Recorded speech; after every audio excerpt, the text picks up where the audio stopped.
سورہ آل عمران کا بقیہ حصہ اور سورۃ النساء تلاوت کیا۔ سورہ آل عمران اور چوتھا پارہ اور سورۃ النساء، اس میں جو چیز مشترکہ طور پر بیان ہوئی ہے وہ زیادہ تر انفاق فی سبیل اللہ کا ذکر ہوا۔ انفاق فی سبیل اللہ سے مراد یہ ہے کہ مال کو اللہ کے راستے میں خرچ کرنا۔ مال اللہ کی دین ہے، مال اللہ کی نعمت ہے، اور یہ مال اللہ ہی انسان کو عطا فرماتے ہیں۔ لہذا جس اللہ نے یہ مال عطا فرمایا ہے، اسی اللہ نے اس مال کو اپنے راستے میں خرچ کرنے کا حکم دیا ہے، اور اس کو اللہ نے قرض حسنہ سے تعبیر فرمایا ہے۔ ایک ہوتا ہے قرض دین، لینے والا کسی انسان سے قرض لے، پیسے لے یا کوئی بھی چیز لے تو اس کے ساتھ کوئی مدت مقرر کر لیتا ہے، اس کو قرض کہتے ہیں، دین کہتے ہیں۔ اور ایک یہ ہے کہ انسان اس شرط پہ قرض دیتا ہے یا لیتا ہے کہ جب بھی سہولت ہوگی، آسانی ہوگی اور جس طرح ممکن ہوگا میں اس کو واپس لوٹاؤں گا، اس کو کہتے ہیں قرض حسنہ۔ تو اللہ نے قرآن میں اس کا ذکر یوں فرمایا، من ذا الذی یقرض اللہ قرضا حسنا فیضاعفہ لہ اضعافا کثیرا۔ تم میں سے کون ہے جو اللہ کو قرض حسنہ دے، یعنی اصل میں اس مال کو اللہ کے راستے میں خرچ کرنا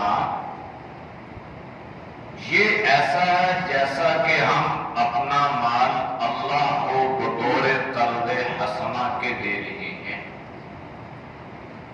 اور اللہ تو ایسا مہربان ہے، اللہ ایسا رحیم ہے، کریم ہے کہ جب ہم مال اللہ کے سپرد کریں گے، اللہ کو دیں گے، تو اللہ کا قرآن میں یہ وعدہ ہے کہ فَيُضَاعِفَهُ لَهُ أَضْعَافًا كَثِيرًا، پھر اس مال کو اللہ بڑھاتا چلا جائے گا، اتنا بڑھے گا کہ مال دینے والے کے لیے یہ کافی ہو جائے گا، یعنی کثیرہ ہو جائے گا۔ تو اس لیے مال اللہ کی دین ہے، اللہ نے دیا اور اللہ ہی نے اپنے راستے میں خرچ کرنے کا حکم دیا ہے۔ مال کو خرچ کرنا ہے، چاہے انسان اپنے نفع پہ خرچ کرے تو بھی اجر ہے، اپنے اہل و عیال پہ خرچ کرے تو بھی اجر ہے، اللہ کے راستے میں خرچ کرے تو بھی اجر ہے، یہاں تک کہ یہ مال اگر جانوروں پہ خرچ کرے گا تو بھی اجر سے محروم نہیں ہوگا، اللہ اس پر بھی انسان کو اجر عطا فرماتا ہے۔ لیکن ہمیشہ یاد رکھیے گا کہ مال ایسی جگہ پہ خرچ ہو کہ یہ مال جو خرچ ہوا ہے یہ انسان کے لیے صدقہ جاریہ بنے اور دین کی خدمت کا ذریعہ بن جائے۔ اس لیے اکثر علماء نے کتابوں میں اس بات کو لکھا ہے کہ مال کو جس میں بھی انسان خرچ کرے اللہ اجر دیتا ہے، لیکن جب یہ مال صلحاء پہ خرچ ہوگا، نیک لوگوں پہ خرچ ہوگا، تو اللہ اس کا اجر دگنا عطا فرمائے گا۔ اس لیے کہ اگر آپ نے اس کو کپڑا دیا، لباس دیا، تو یہ لباس پہن کر اللہ کی عبادت کرے گا، اللہ کی بندگی کرے گا، تو دینے والے کو اللہ اجر عطا فرما رہا ہے۔ آپ نے اس کو کھانا کھلایا، تو یہ کھانا کھا کے اللہ کی بارگاہ میں کھڑا ہوگا، نماز پڑھے گا، قرآن کی تلاوت کرے گا، ذکر اذکار کرے گا، تسبیحات کرے گا، تو اللہ اس کا اجر آپ کو بھی عطا فرما رہا ہے۔ اس لیے مختصراً یہ کہ جہاں پر بھی مال خرچ کیا جائے اللہ اجر دے گا، لیکن اگر اس مال کو دین کی نسبت سے خرچ کیا جائے گا تو اللہ اس میں دگنا اجر عطا فرمائے گا۔ اس مال کے بارے میں اللہ نے ایک ضابطہ قرآن میں یہ بیان فرمایا ہے کہ مال ایک ایسی چیز ہے جس سے انسان دنیا میں محبت کرتا ہے، اس کی حفاظت کرتا ہے، اس کے لیے وہ محنت کرتا ہے، مشقت برداشت کرتا ہے، اذیتوں کو سہتا ہے، اپنے آرام کو، اپنی نیند کو قربان کرتا ہے، تو ظاہری بات ہے اس کی محبت فطرتی طور پر انسان کے دل میں پیدا ہوتی ہے۔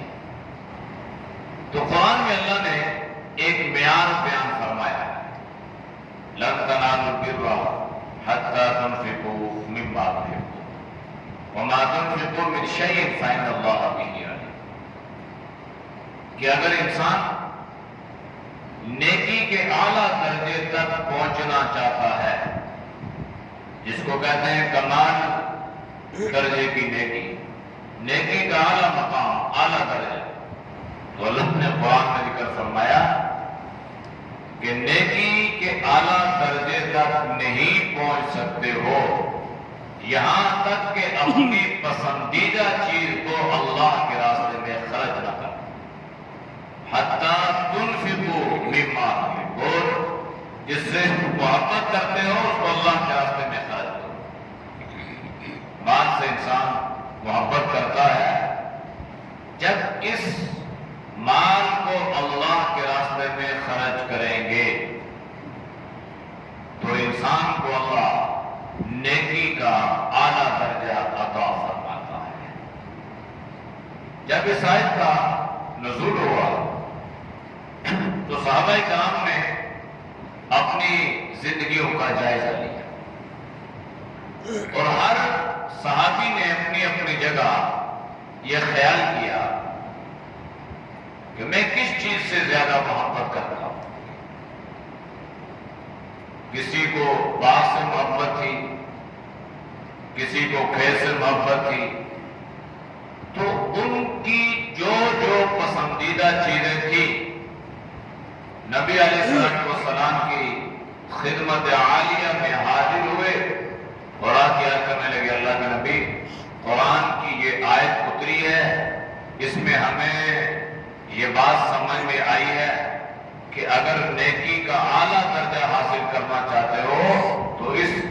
مال کو جس سے تم محبت کرتے ہو، جو تمہیں زیادہ محبوب ہے، جو تمہیں زیادہ پسند ہے، اس کو اللہ کے راستے میں خرچ کرو۔ تو اللہ کے نبی مجھے یہ بات پسند ہے، میں آپ کو اور اللہ کو گواہ بنا کے یہ کہتا ہوں کہ میں نے اس کو وقف کر دیا ہے، میں نے اس کو اللہ کے راستے میں دے دیا ہے۔ تو یہ نیکی کا اعلیٰ درجہ تھا، اس لیے کہ کوئی مال انسان کے ساتھ دنیا میں وفا نہیں کرتا، کوئی مال انسان کے وفا نہیں کرتا، وہی مال انسان کے ساتھ وفا کرے گا جو اس نے اپنے ہاتھوں سے خرچ کر دیا ہے۔ یہ مال انسان کی بخشش مغفرت کا ذریعہ بنے گا، یہ مال انسان کے لیے صدقہ جاریہ بنے گا۔ قرآن میں اللہ نے فرمایا ما عندکم ينفد وما عند اللہ باق، جو آپ کے پاس ہے مٹ جانے والا، اور جو آپ نے خرچ کر دیا وہ باقی رہ جانے والا ہے۔ وما عند اللہ باق، یعنی اللہ کے راستے میں جو خرچ کیا حقیقت میں وہی مال باقی رہنے والا ہے، اور وہی مال انسان کی بخشش مغفرت اور نجات کا ذریعہ بننے والا ہے۔ اس لیے نبی علیہ السلام نے فرمایا اذا مات الانسان انقطع عمله الا ثلاث، انسان مر گیا تو اس کا نامہ اعمال بند ہو گیا، مگر تین چیزیں ایسی ہیں کہ وہ پھر بھی اس کے نامہ اعمال میں درج ہوتی رہتی ہیں۔ پہلی چیز الصدقہ جاریہ، صدقہ جاریہ، یعنی اس نے اپنا مال ایسی جگہ پہ خرچ کیا تھا جس سے لوگ مستفید ہوتے رہے۔ اسپتال بنایا، ڈسپینسری بنائی، راستہ بنا دیا، مسجد بنا دی، مدرسہ بنا دیا، اسکول بنا دیا، یونیورسٹی بنا دی، اسپتال، کوئی بھی چیز جس سے اللہ کی مخلوق کو براہ راست فائدہ پہنچ رہا ہے۔ جب تک اللہ کی مخلوقات میں سے کوئی مخلوق، چاہے وہ انسان ہو، چاہے وہ حیوان ہو، چاہے وہ جرند پرند ہو، اس سے فائدہ اٹھاتی رہے گی، مرنے والے کو اللہ اس کا اجر عطا فرماتا رہے گا۔ یہ صدقات جاریہ ہے۔ یہ انسان تو مر گیا، لیکن جو مال اس نے اللہ کے راستے میں خرچ کر دیا تھا، اللہ اس کا اجر آج اسے عطا فرما۔ اس لیے ہر مسلمان نے مرنا ہے، ہر انسان نے مرنا ہے، تو کم از کم انسان اپنی زندگی کا ایسا سامان بنا کے جائے کہ اولاد سے تو اتنی توقعات یا امیدیں نہیں وابستہ کی جا سکتی کہ ہماری اولادیں ہمارے لیے کوئی بخشش یا مغفرت کی دعائیں کریں گے یا ہمارے لیے کوئی احسان ثواب کریں گے۔ اپنی زندگی میں جو ہو سکتا ہے وہی کر کے دیں، اور بالخصوص صدقات جاریہ کا ہر مسلمان اہتمام کرے۔ اس سے مراد یہ نہیں ہے کہ انسان اکیلا وہ سارے کام کرے، بلکہ جہاں پر بھی رفع عامہ کے کام ہے وہاں پہ اپنی گنجائش اور استطاعت کے مطابق جتنا ممکن ہو وہ حصہ ڈال دے۔ اللہ نیتوں پہ فیصلہ فرماتا ہے، اگر ایک کھجور کی گٹھلی بھی اللہ کی رضا کے لیے اللہ کے راستے میں صدقہ کی جائے گی، اللہ اس کا اجر احد پہاڑ سے بھی زیادہ دینے پر قادر ہے۔ تو اس لیے اللہ کی طرف سے ہوتی ہے یہ بات۔ تو جب اللہ نے قرآن کریم میں اس بات کی ترغیب دی اور تاکید فرمائی کہ خوب مال کو اللہ کے راستے میں خرچ کرو، تو جو اعتراض کرنے والے لوگ تھے نا، انہوں نے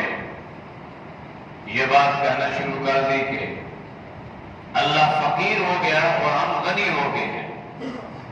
لَقَدْ سَمِعَ اللَّهُ قَوْلَ الَّذِينَ قَالُوا إِنَّ اللَّهَ فَقِيرٌ وَنَحْنُ أَغْنِيَاءُ، کہتے ہیں اللہ ہم سے صدقات کا مطالبہ کر رہا ہے، اللہ ہم سے زکوٰۃ مانگ رہا ہے، اللہ ہم سے ہمارے مال کو خرچ کرنے کا مطالبہ کر رہا ہے، تو اللہ فقیر ہے اور ہم غنی ہیں۔ تو اللہ نے فرمایا بیوقوف ہو، یہ مال اللہ نے دیا ہے اور اللہ تمہارے بھلے اور تمہارے نفع ہی کے لیے اس کا مطالبہ کرتا ہے، اس لیے کہ جو مال تم اللہ کے راستے میں خرچ کرو گے اللہ تمہیں اس کا بہترین صلہ اور بہترین اجر عطا فرمائے گا۔ اسی بنیاد پہ سورۃ النساء جو عورتوں کے نام سے ہے، اس میں میں اللہ نے خصوصی طور پر مال کو خرچ کرنا اور حق والے کو اس کے حق دینے کی تاکید فرمائی ہے، ترغیب نہیں بلکہ تاکید فرمائی ہے۔ ہمارے معاشرے میں عمومی طور پر عورتوں کو ان کے حقوق سے محروم کر دیا جاتا ہے۔ بیٹی کو جہیز دے دیا تو وراثت کا حق ادا ہو گیا، بہن کی شادی کروا دی تو وراثت سے مبرہ ہو گئی۔ نہیں بھائی، بہن کا حق ہے وراثت میں، جس طرح بھائی کا حق ہے اسی طرح بہن کا بھی حق ہے، جس طرح بیٹے کا حق ہے اسی طرح بیٹی کا بھی حق ہے۔ اور اگر آج ان کو وراثت سے محروم کریں گے تو یاد رکھیے گا کل اللہ کی بارگاہ میں یہ ہمارا گریبان پکڑیں گی اور اللہ کی بارگاہ میں ہم سے اپنے حق کا مطالبہ کریں گے کہ ہمارے باپ نے، ہمارے بھائی نے ہمیں حق سے محروم رکھا، تو اللہ فرمائے گا دو، اب حق دو۔ یوم یود الذین کفروا وعصوا الرسول لو تسوی بهم الارض، پھر انسان یہ تمنا کرے گا کاش ہمارے لیے یہ ساری زمین برابر کر دی جاتی اور ہمیں یہ سارا مال ہم سے بطور فدیہ کے اللہ قبول کر لیتا اور اس کے بدلے میں اللہ ہماری جان کی خلاصی کرتا، جان چھوڑ دیتا۔ لیکن اللہ فرمائے گا بھائی دو، اب تو کیسے دیں؟ اس لیے وہ اللہ کی عدالت کا کٹہرا ہوگا، انصاف کا کٹہرا ہوگا۔ جب کوئی حق والا حق کا مطالبہ کرے گا تو اللہ لازم اس کو اس کا حق دلوائے گا۔ اللہ کے نبی نے فرمایا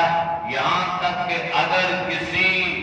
سینگ والی بکری نے بغیر سینگ والی بکری کو مارا ہوگا تو اللہ اس کو بھی زندہ فرمائے گا، اس کو بھی وہاں پہ اس کا حق دلوا کے پھر اللہ اس کو ہمیشہ کے لیے موت عطا کر دے گا۔ جب جانور کے بارے میں اللہ کے نبی نے اتنی تاکید فرمائی ہے تو انسانوں کے بارے میں کتنی تاکید ہوگی۔ اس لیے بہرحال عبادات کے ساتھ ساتھ اعمال کے ساتھ ساتھ اس بات کا بھی جائزہ لینے کی ضرورت ہے کہ کہیں ایسا نہ ہو کہ ہمیں صرف اپنی نمازوں پہ فخر ہو، گھمنڈ ہو،